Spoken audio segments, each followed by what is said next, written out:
स्वागत है दोस्तों आप सभी का आपके अपने YouTube चैनल सीजी ज्ञान पर। दोस्तों आज की इस वीडियो में हम छत्तीसगढ़ शिक्षक भर्ती तथा सीजी टेट 2025-26 के लिए महत्वपूर्ण हिंदी का प्रश्न देखेंगे। और ये ऐसा प्रश्न है दोस्तों जो कि बहुत एग्ज़ाम में आया हुआ है बहुत बार और महत्वपूर्ण है। ये प्रश्न पूछा ही जाता है। हम तो घर में बना लेते हैं लेकिन जो एग्ज़ाम में आता है तो ये जो है बिगड़ जाता है, ये बनता नहीं या हमें याद नहीं आता।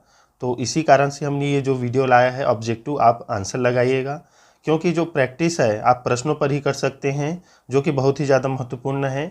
तो आप अगर घर में हैं तो बुक से पढ़िए आपका सिद्धांत थ्योरी, फिर आप वीडियो में ज़रूर क्लास एक बार देख लीजिए ऑब्जेक्टिव वाला। तो चलिए स्टार्ट करते हैं। हम इसका प्लेलिस्ट भी बना हुआ है छत्तीसगढ़ शिक्षक भर्ती और सीजी टेट 2025-26 का, देख लीजिएगा, उसमें जाकर आपको लाइन से वीडियो मिल जाएगा। तो पहला प्रश्न है दोस्तों, शब्द की सबसे छोटी इकाई क्या कहलाती है? स्वर, वर्ण, व्यंजन या अयोगवाह? ये बार बार एग्जाम में पूछा जाने वाला प्रश्न है। शब्द की सबसे छोटी इकाई क्या कहलाती है? तो देखिए इसका राइट आंसर हो जाएगा दोस्तों वर्ण या अक्षर। शब्द की सबसे छोटी इकाई क्या कहलाती है? वर्ण या अक्षर। ऑप्शन बी राइट आंसर हो जाएगा। दूसरा प्रश्न देखिए महत्वपूर्ण है। हिंदी भाषा की कुल वर्ण लिपियां हैं। आपको भी आंसर लगाना है और बताइएगा लास्ट में आपने कितना सही किया कुल प्रश्नों में। हिंदी भाषा की कुल वर्ण लिपियां हैं 44, 33, 52, 48। तो देखिए इसका तो राइट आंसर आपको पता ही है 52 है। कुल वर्णों की संख्या 52 हिंदी में। तीसरा प्रश्न है, हिंदी में ध्वनियाँ कितने प्रकार की होती है? हिंदी में ध्वनियाँ कितने प्रकार की होती है? ऑप्शन देखिए 2 दिया है, 4 है, 6 है, 8 है। तो देखिए इसका राइट आंसर हो जाएगा जो ध्वनि है वो 2 प्रकार का होता है। ऑप्शन ए इसमें राइट आंसर हो जाएगा दोस्तों। चौथा प्रश्न है आपका,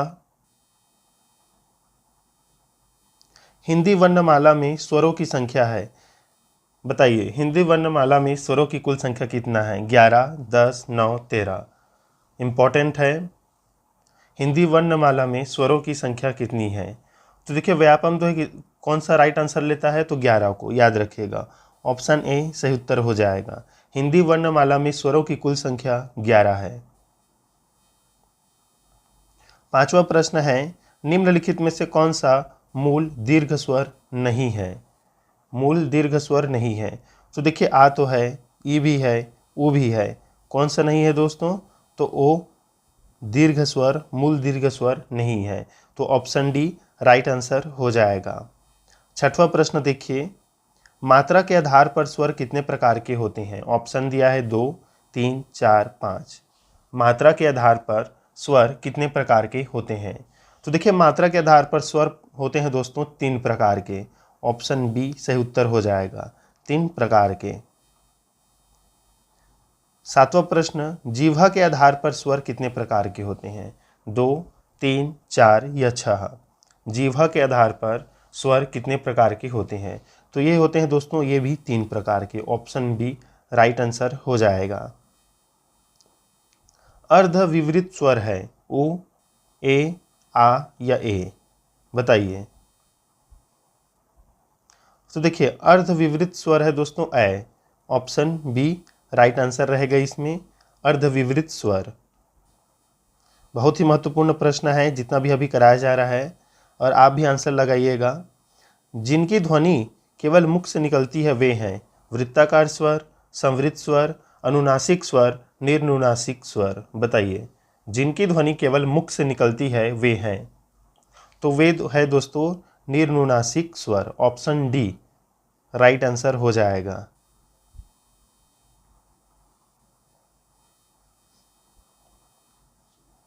10वां प्रश्न, होठों की आकृति के आधार पर निम्नलिखित में से कौन अवृत्तमुखी स्वर है?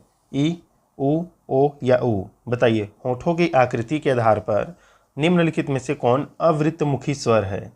तो देखिए ई बोलने से मुंह का आकार गोल नहीं होगा बल्कि इस प्रकार से हो जाता है, तो इनसे तो वृत्त बनता है इस प्रकार से, तो ये वृत्तमुखी है स्वर है, लेकिन ये ई अवृत्तमुखी स्वर है। ऑप्शन ए सही उत्तर हो जाएगा। 11वां प्रश्न, निम्नलिखित में से ओष्ठ्य वर्ण कौन सा है? अ, आ, ई, उ? बताइए। तो देखिए अ, आ, ई ये ओष्ठ्य वर्ण नहीं है, ऊ जो है ओष्ठ्य वर्ण है। ऑप्शन डी दोस्तों सही उत्तर हो जाएगा। 12वां प्रश्न, किस शब्द में री स्वर नहीं है? कृपा, कृष्ण, दृष्टि, आज। बताइए, री स्वर नहीं है। तो बहुत ही आसान सा जवाब है। कृपा में क्री में है, कृष्ण में है, द्रि में दृष्टि में है, री आ रहा है, तीनों में है, आज में नहीं है। ऑप्शन डी इसका सही उत्तर हो जाएगा। 13 नंबर प्रश्न देखिए, निम्नलिखित में से कौन से शब्द में अनुनासिकता नहीं है? संभावित, संभावना, संभव, चारपाई। तो इसका भी राइट आंसर क्या हो जाएगा दोस्तों? ऑप्शन डी हो जाएगा, चारपाई। चारपाई में अनुनासिकता नहीं है, बाकी में था आपने देखा है मात्रा। हिंदी वर्णमाला में व्यंजनों की संख्या कितनी होती है दोस्तों? बताइए, कई बार एग्जाम में पूछा गया प्रश्न है। हिंदी वर्णमाला में व्यंजनों की संख्या, स्वर तो 11 होते हैं, व्यंजन कितने होते हैं दोस्तों? बताइए। तो हिंदी वर्णमाला में व्यंजनों की कुल संख्या ये है दोस्तों आपका 33। ऑप्शन सी सही उत्तर हो जाएगा। 15 नंबर प्रश्न, निम्न में से दंत ध्वनि है? ख, च, ल, फ। बताइए, दंत ध्वनि, निम्न में से दंत ध्वनि है? तो देखिए राइट आंसर होगा 15 का सी, ल जो है ये दंत ध्वनि है दोस्तों। ऑप्शन सी राइट आंसर हो जाएगा।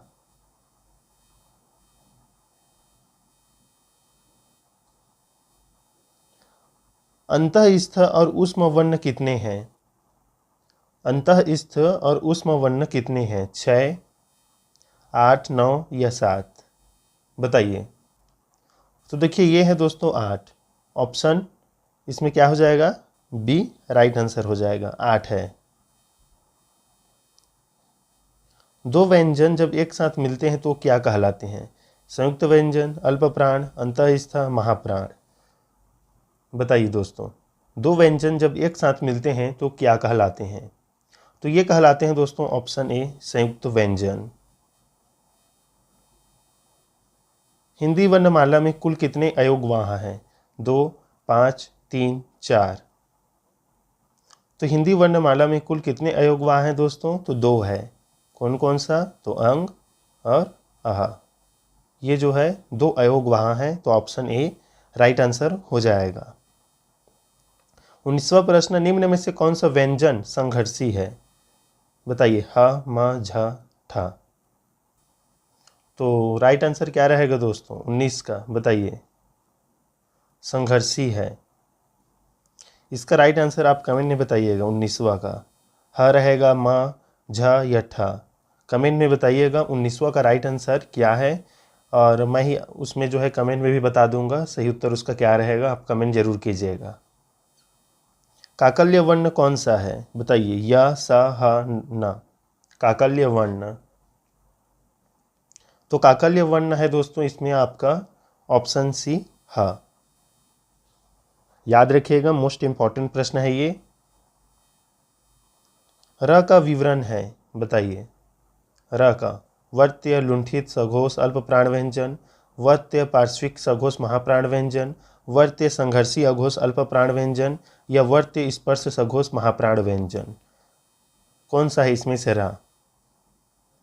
तो र का याद रखना ये लुंठित होता है, इतना बस याद रखना आप। तो उसके बाद इधर बाकी देखिए, लुंठित बहुत ही इसमें इम्पोर्टेंट है, तो वर्त्य है, लुंठित है, सघोष है, र बोलने से कंपन होता है मुंह में, सघोष, अल्प प्राण, हवा कम निकलता है मुंह से, व्यंजन है, आपको पता ही है स्वर नहीं है।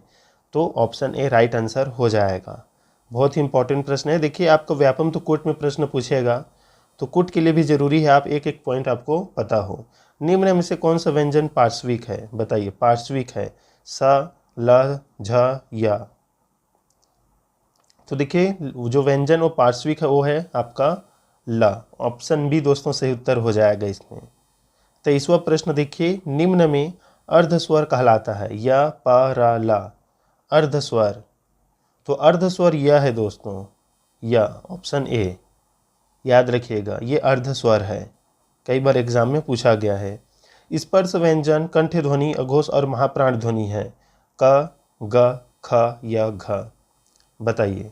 अघोष है मतलब कंपन नहीं होगा, और महाप्राण है मतलब मुंह से हवा निकलेगा। तो क, ग, ख, घ। बताइए कौन सा रहेगा? तो 24 का सी रहेगा। ख से ही जो है ज़्यादा हवा निकलता है मुंह से, तो यही महाप्राण है, और कंठ ध्वनि भी है, स्पर्श व्यंजन अघोष है। 25वां प्रश्न, अनुस्वार के संबंध में कौन सा कथन उपयुक्त नहीं है? तो उपयुक्त कथन नहीं है दोस्तों, इसे के रूप में दर्शाया जाता है। इसे के रूप में दर्शाया जाता है। इसका उच्चारण आगे आने वाले व्यंजन से प्रभावित होता है। अनुस्वार नासिक व्यंजन है, इसे के रूप में लिखा जाता है। तो ये जो है उपयुक्त नहीं है। ऑप्शन सी राइट आंसर हो जाएगा। 26वां प्रश्न, लिखित भाषा में मूल ध्वनियों के लिए जो चिन्ह मान लिए गए हैं तथा जिस रूप में लिखे जाते हैं उसे हम क्या कहते हैं? तो उसे हम लिपि कहते हैं दोस्तों। ऑप्शन बी राइट आंसर रहेगा। ये मोस्ट इंपॉर्टेंट प्रश्न है, IMP आप इसे मान लीजिए। लिखित भाषा में मूल ध्वनियों के लिए जो चिन्ह मान लिए गए हैं तथा वो जिस रूप में लिखे जाते हैं उसे हम लिपि कहते हैं। ये कई बार एग्जाम में पूछा गया है। जब एक ही ध्वनि का द्वित्व हो जाए तब वह क्या कहलाता है? 27वां प्रश्न, तो देखिए ये युग्मक ध्वनियाँ कहलाता है। ऑप्शन बी राइट आंसर रहेगा, युग्मक ध्वनियाँ। 28वां प्रश्न, जिन शब्दों के अंत में अ आता है उसे क्या कहते हैं? तो देखिए अंत में अ आ रहा है उसे हम क्या बोलते हैं दोस्तों? तो उसे हम अकारांत बोलते हैं। ऑप्शन डी राइट आंसर हो जाएगा। हिंदी शब्दकोश में सबसे पहले कौन शब्द आएगा? कौन सा शब्द सबसे पहले आएगा? तो ये आएगा रिक्ष। ऑप्शन बी, हिंदी शब्दकोश में सबसे पहले रिक्ष शब्द आएगा। वीडियो का लास्ट प्रश्न, शब्दकोश में कौन सा शब्द सबसे पहले आएगा? तो राइट आंसर है आँख। Option A. तो दोस्तों ये थे इंपॉर्टेंट 30 प्रश्न हिंदी का। ऐसा हम बहुत सारा वीडियो लाएंगे ताकि आपका प्रैक्टिस हो सके, और आपने कितना सही किया कमेंट में बताइएगा, और जिसका मैंने आंसर पूछा है उस प्रश्न का भी आंसर कमेंट में बताइएगा। मैं सही आंसर जो बताएगा उसको ज़रूर कमेंट कर दूंगा।